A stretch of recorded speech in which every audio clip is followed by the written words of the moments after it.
College से hostel वापस जा रही सुहानी को अचानक ही किसी ने स्टोर रूम के अंदर खींच लिया, जिसकी वजह से घबराकर सुहानी जोर से चीख पड़ी और तभी अचानक से किसी ने उसका मुंह कसकर बंद कर दिया।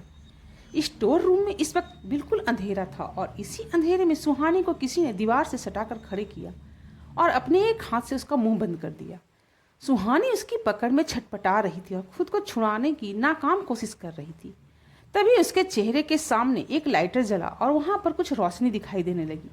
उस रोशनी में सुहानी को अपने सामने खड़े शख्स का चेहरा दिखाई दिया तो वो शॉक्ड हो गई, क्योंकि सुहानी के सामने इस वक्त युवराज दीवान खड़ा था, जो उसे बहुत गुस्से से देखते हुए घूरे जा रहा था। युवराज को अपने सामने देखकर सुहानी डरते हुए बोली, युवराज सर आप?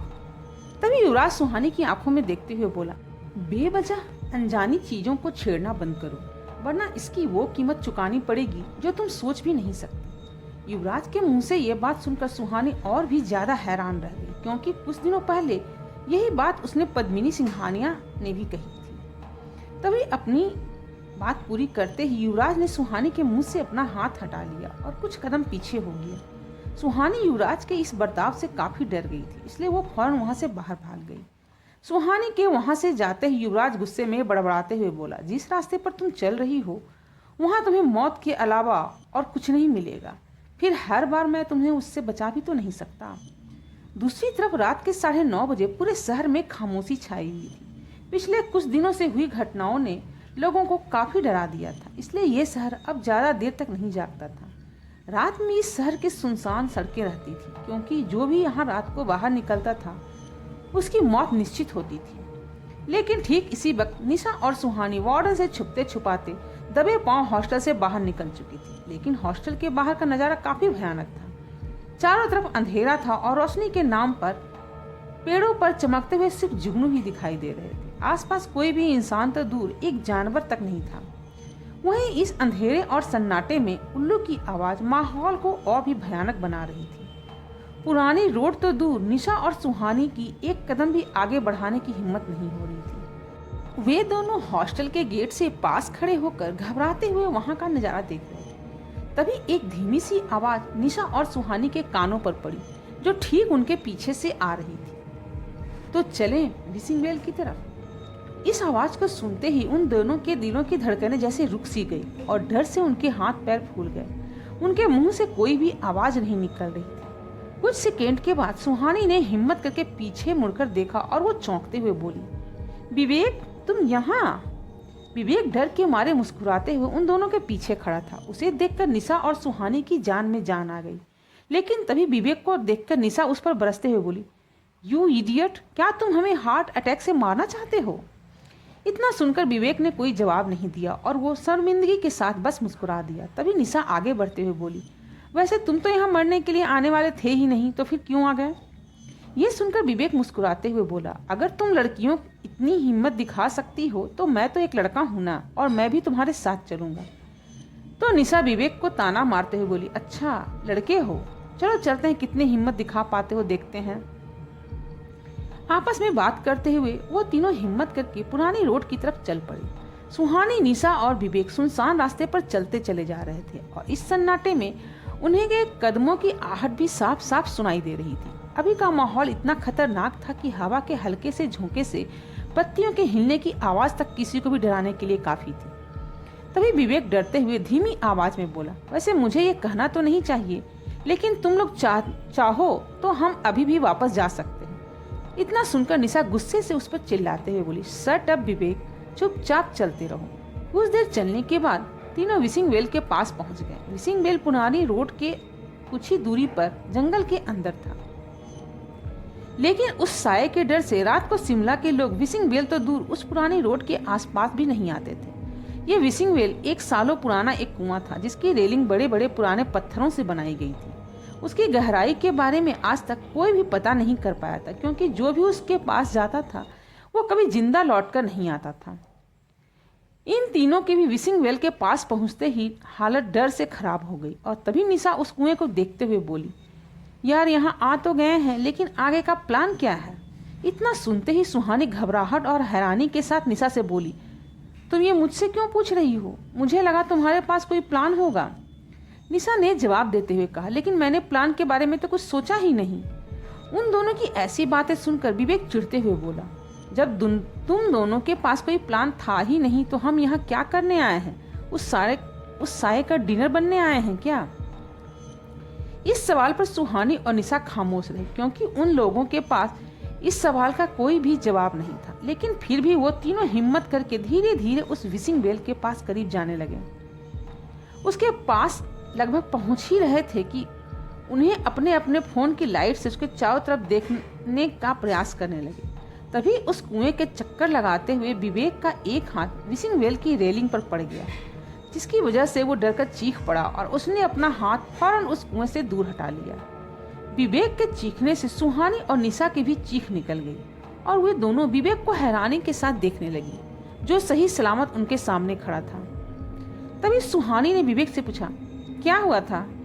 विवेक ने जवाब देते हुए कहा, ज्यादा कुछ नहीं, मैंने बस इसे छू लिया तो मैं डर गया था। ये सुनकर निशा को गुस्सा आ गया और वो बड़बड़ाते हुए बोली, तुम्हें यहाँ लेकर आना ही नहीं चाहिए था, तुम तो ऐसे डरा डरा कर हमें यूं ही मार दोगे। तभी विवेक अपनी सफाई देते हुए बोला, मैं क्या करूं, मैं तो बस। वो इतना कहकर अचानक से चुप हो गया और तभी उसके चेहरे पर डर साफ साफ दिखाई देने लगा। अचानक से वहां का माहौल बिल्कुल सर्द हो गया और उन तीनों को अपने पीछे से किसी के घुर्राने की आवाजें सुनाई देने लगी। वो आवाज सुनकर तीनों के रोंगटे खड़े हो गए और वो तीनों मुड़कर पीछे देखने की हिम्मत भी नहीं कर पा रहे थे। तभी निशा ने हकलाते हुए पूछा, किसकी आवाज है? इस पर विवेक लगभग रोते हुए बोला, मैंने कहा था ना, हमें यहाँ नहीं आना चाहिए था। विवेक की बात अभी खत्म हुई थी कि तभी उन तीनों को अपने पीछे से एक भयानक आवाज सुनाई दी, आज शिकार खुद शिकारी के पास चलकर आया है। इस आवाज को सुनते ही सुहानी, निशा और विवेक के हाथ पांव फूल गए और वो तीनों बिना पीछे मुड़े तिरछी नजरों से उस आवाज की तरफ देखने की कोशिश करने लगे। लेकिन उन्हें कुछ भी दिखाई नहीं दे रहा था, क्योंकि वो साया उन तीनों के ठीक पीछे खड़ा था। जब उन तीनों ने पीछे मुड़कर नहीं देखा तो वो साया हवा में उड़ता हुआ धीरे धीरे उन तीनों के सामने आने लगा।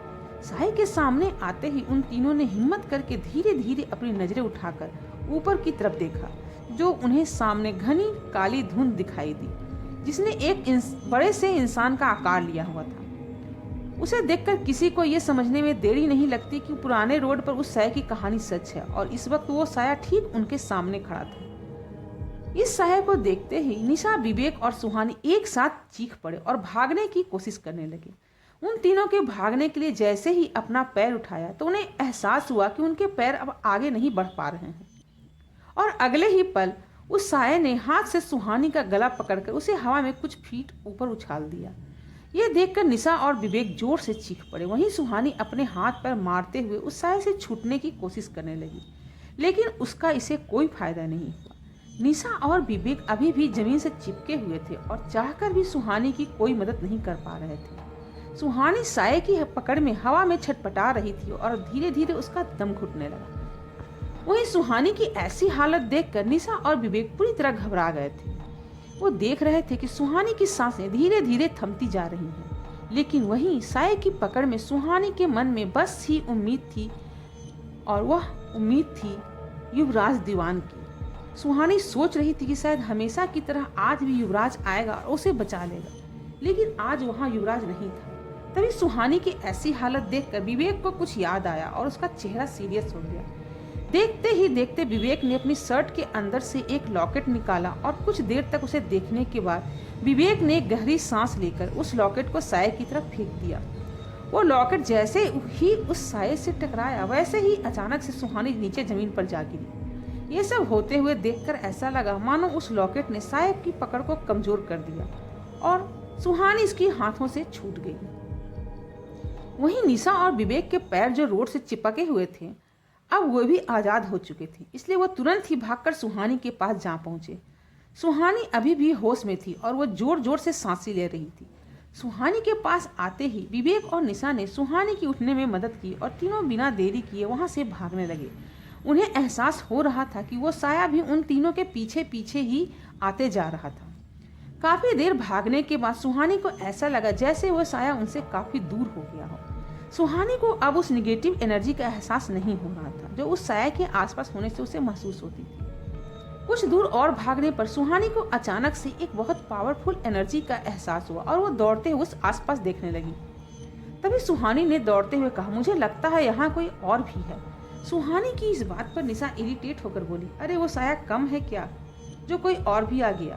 तभी सुहानी एक पहाड़ी की तरफ इशारा करते हुए बोला, मेरा मतलब उनसे है। इतना कहकर सुहानी के कदम खुद ब खुद रुक गए और वो गौर से सामने की तरफ देखने लगी। सुहानी के रुकते ही निशा और विवेक भी रुक गए और वो भी उसी तरफ देखने लगे जिस ओर सुहानी देख रही थी। वहां पर एक पहाड़ी में एक शख्स पत्थर के किनारे पर ध्यान मुद्रा में बैठा हुआ था। उनके सफेद रंग के बाल और दाढ़ी बहुत लंबे थे। वहीं कपड़े के नाम पर उन्होंने सिर्फ एक सफेद धोती पहनी हुई थी। शिमला की इस ठंड में पता नहीं कैसे उन्हें गर्म कपड़े की जरूरत ही नहीं पड़ रही थी। साथ ही उनके चेहरे पर एक दिव्य तेज था जिसकी वजह से एक नजर देखने से वह कोई तेजस्वी साधु जैसे लग रहे थे। उनको देखते ही सुहानी, निशा और विवेक चलकर उनके पास जा पहुंचे तो उस शख्स ने अपनी आंखें खोलकर मुस्कुराते हुए कहा, डरो मत, अब तुम लोग उस साये से सुरक्षित हो। उनकी इन बातों को सुनते ही वे तीनों हैरान रह गए और विवेक हैरानी से उन्हें देखते हुए बोला, आपको कैसे पता कि हमारे पीछे एक साया था। उस शख्स ने विवेक की बात का कोई जवाब नहीं दिया और बस मुस्कुरा दिए। वहीं विवेक कंफ्यूज होकर सुहानी और निशा की तरफ देख रहा था क्योंकि उन तीनों को अब कुछ भी समझ में नहीं आ रहा था कि उनके सामने बैठे हुए व्यक्ति हैं कौन। थोड़ी देर खामोश रहने के बाद सुहानी उन बाबा से बोली, बाबा क्या आप हमें बता सकते हैं कि वो चीज जो हमारे पीछे थी वो क्या थी। बाबा ने शांत भाव से जवाब देते हुए कहा, वो एक अतृप्त आत्मा है। निशा ने कंफ्यूज होते पूछा, अतृप्त आत्मा। उसके कंफ्यूजन को समझकर बाबा ने उन्हें समझाते हुए बोला, हाँ, अतृप्त आत्मा अक्सर मृत्यु के बाद आत्माएं मुक्त हो जाती हैं, लेकिन कुछ आत्माएं जिनका कर्म और कर्म फल शेष रहता है वो इसी धरती पर किसी न किसी रूप में भटकती रहती है। ये उन्हीं में से एक आत्मा है। तभी सुहानी ने फिर से अगला सवाल करते हुए कहा, लेकिन बाबा वो साया जो हम लोगों को दिखाई पड़ा वो लोगों को मार क्यों रहा है। बाबा ने बहुत सहजता से जवाब देते हुए कहा, क्योंकि इससे उसे शक्ति मिलती है।